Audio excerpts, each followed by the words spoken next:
I'm Mark Taylor from the University of Newcastle in Australia. I'm Professor of Architecture there and tend to teach and research in the area of the designed interior. I've published a couple of books on that, some of you might be aware of them, and I'm working on a few more at the moment.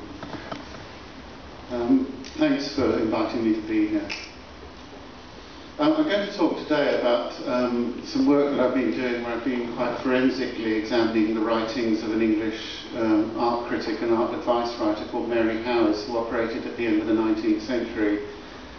And she tended to, what I'll try and do is attempt to sort of construct the way she's looked at beauty and transpose it onto the body, dress, furniture and the interior to see how she constructs this relationship between the body and space.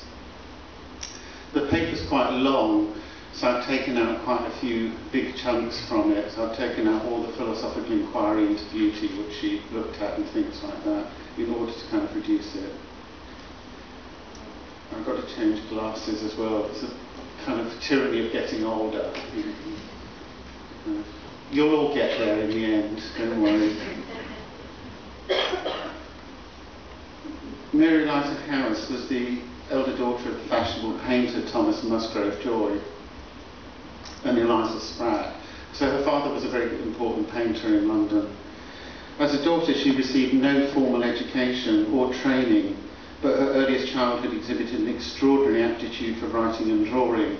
And part of my sort of work is to recover the work of a woman who is uneducated and operating within the world of male critics.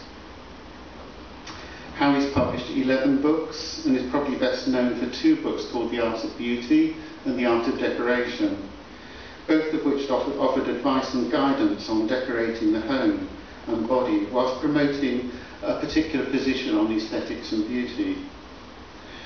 The latter book, The Art of Decoration, differed from many descriptive volumes and was either illustrated through sort of good examples to follow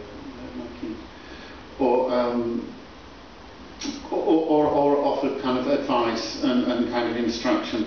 Most of the books of that period told people what to do, how to decorate and how to ornament homes. What she tries to do is give philosophical positions on how you might do it, and I think that characterises a difference between her writing and others at the time.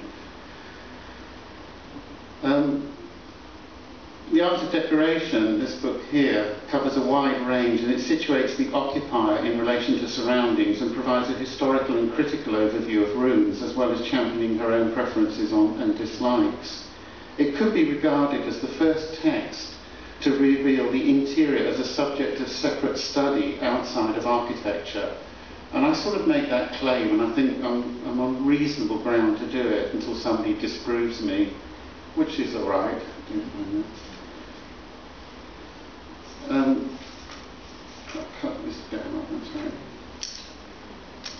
The historical identification of women with the domestic interior and subsequent cultural conflation of women, dress and the interior environment were often subject to discourses on power, reinforced through things like separate spheres ideology, which is the ideology of men going to work and women staying at home that occurred through industrialisation in Europe.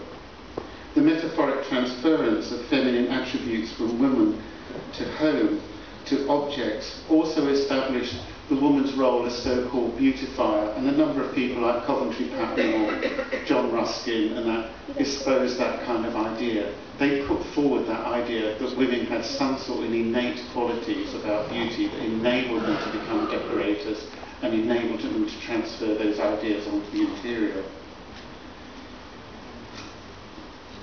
In one section of this book, The Art of Beauty,